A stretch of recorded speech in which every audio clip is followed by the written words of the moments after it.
Assalamualaikum warahmatullahi wabarakatuh. Selamat malam, Bu Sofi. Selaku dosen pengampu akuntansi keuangan lanjutan 1 kelas C. Di sini kami dari kelompok 7 ingin menjelaskan materi mengenai konsolidasi perubahan kepemilikan kepentingan. Sebelumnya, perkenalkan anggota kelompok kami.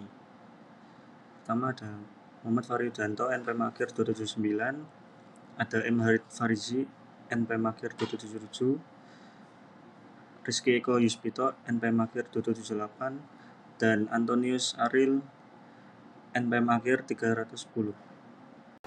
Yang pertama ada akuisisi interim.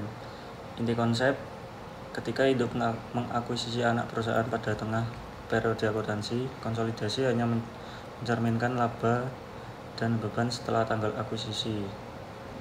Selanjutnya, pendapatan per akuisisi, laba sebelum tanggal akuisisi, dan dividen per akuisisi harus dieliminasi dalam kertas kerja konsolidasi karena bukan bagian dari kinerja yang dibeli. Selanjutnya, GAAP terbaru menutup pembukuan anak pada tanggal akuisisi sehingga laporan laba rugi konsolidasi hanya mencakup pendapatan dan beban pasca akuisisi.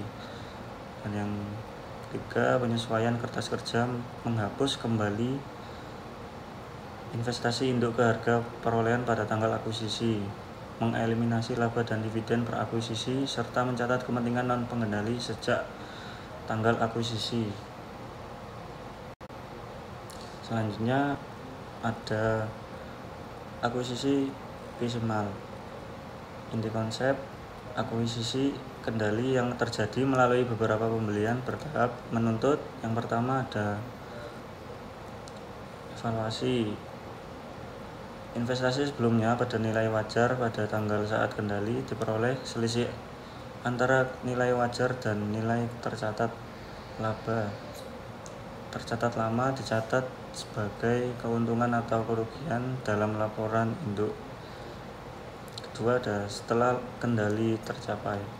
Konsolidasi mengikuti prosedur interim hanya laba pasca akuisisi yang diakui dengan eliminasi saldo investasi dan ekuitas timbal balik, penetapan goodwill, dan pencatatan kepentingan non-pengendali awal. Perubahan kepemilikan pasca kendali. Yang pertama, penjualan saham oleh induk. Jika tetap memiliki kendali, penjualan diperlakukan sebagai transaksi ekuitas. Tidak ada laba rugi, melainkan penyesuaian di tambahan modal disetor sesuai selisih nilai buku saham yang dijual. Jika kehilangan kendali, direkonsolidasi, catat laba kerugian sebagai selisih antara hasil penjualan dan nilai tercatat investasi yang didekonsolidasi. Lalu yang kedua, penerbitan saham tambahan oleh anak. Jika saham diterbitkan kepada induk saja, investasi induk bertambah dan selisih sesuai nilai buku dialokasikan ke goodwill atau aset teridentifikasi.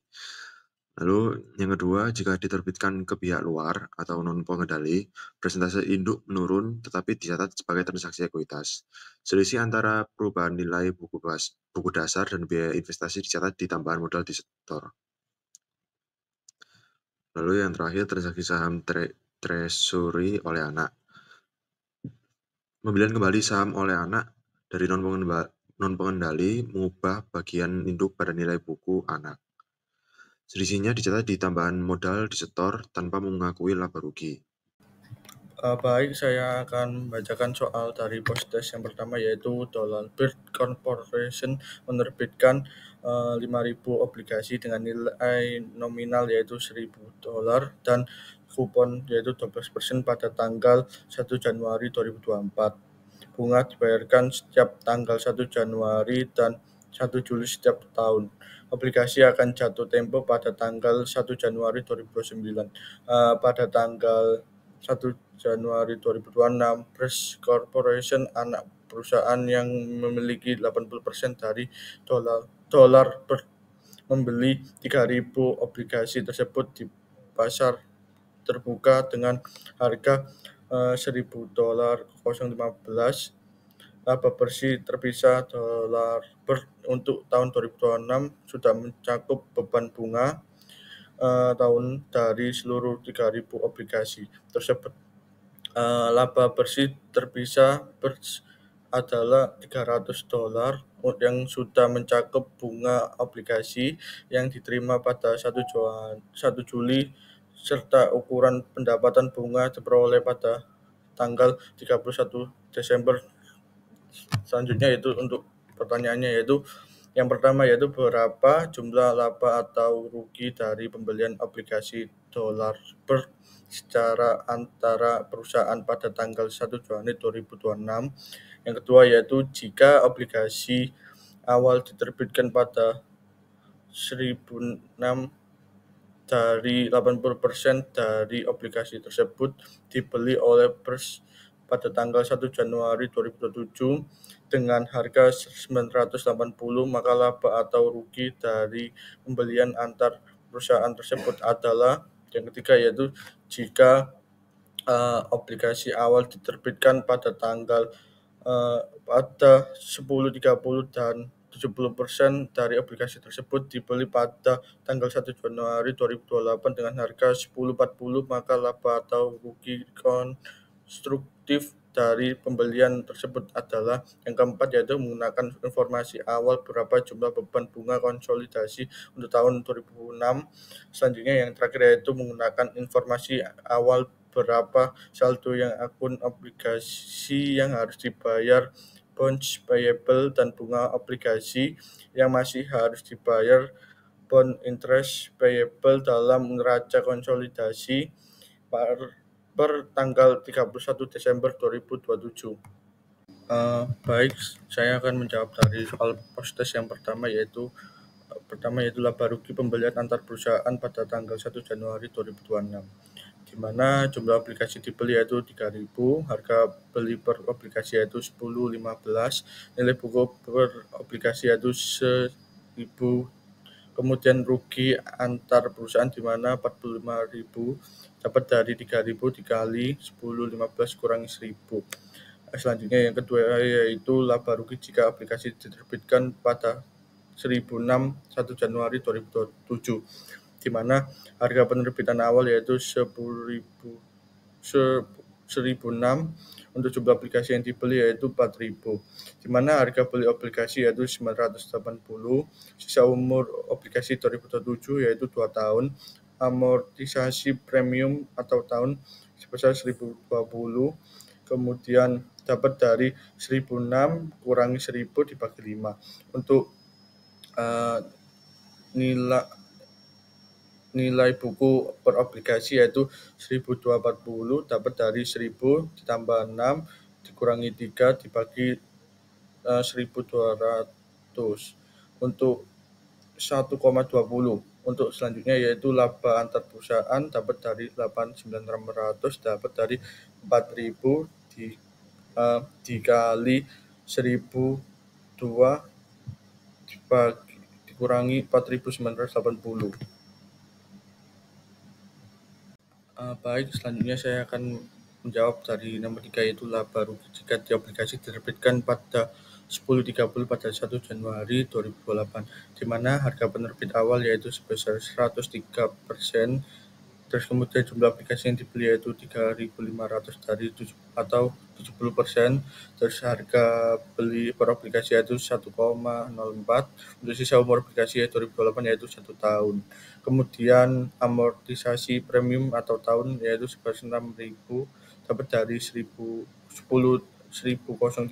kurangi 1.000 dibagi 5. Untuk nilai buku per obligasi yaitu 1.006 dapat dari 1.000 tambah buka kurung 30 kurangi 4 dibagi 6. Kemudian untuk rugi antar perusahaan yaitu $119 dapat dari 3.500 dikali 10 dikali buka kurung 1040 dikurangi 1.006. Kemudian untuk total bunga dolar yaitu $600, untuk bunga antar perusahaan yaitu $360, untuk bunga konsolidasi yaitu $240, di mana total bunga dolar yaitu $600 dari 5.000 dikali 1000 dikali 12%. Untuk selanjutnya yaitu bunga antar perusahaan yaitu 3.600 jika sama dengan yaitu mencari untuk tentunya 3.000 dikali 1.000 dikali 12%. Untuk selanjutnya yaitu beban bunga konsolidasi dapat $240 dari 6.000 dikurangi $360.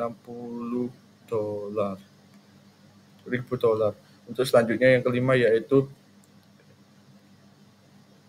saldo neraca konsolidasi untuk 31 Desember 2027 obligasi yang harus dibayar, di mana sisa obligasi eksternal sendiri yaitu 2.000 sama dengan yaitu dapat dari 5.000 dikurangi 3.000. Untuk total obligasi yaitu 2 juta dapat dari 2.000 dikali 1.000. Untuk bunga masih harus dibayar yaitu aktual yaitu bunga 6 bulan yaitu $120 dapat dari 2.000 dikali 1.000 dikali 12% dikali 6 bagi 12.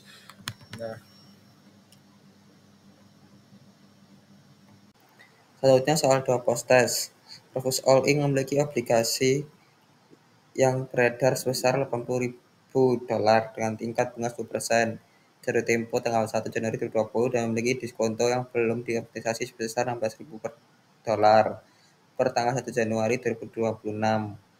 Bird Corporation adalah anak perusahaan yang dimiliki 90% oleh Rufus. Pada tanggal 1 Januari 2026, Bird membeli obligasi Rufus dari nominal $160 dari aplikasi yang masih beredar dengan harga $152.000. Aplikasi ini membayarkan bunga pada tanggal 1 Januari dan 1 Juli, serta jatuh tempo pada tanggal 1 Januari 2029. Yang amortasi yaitu garis lurus atau straight line amortization yang digunakan.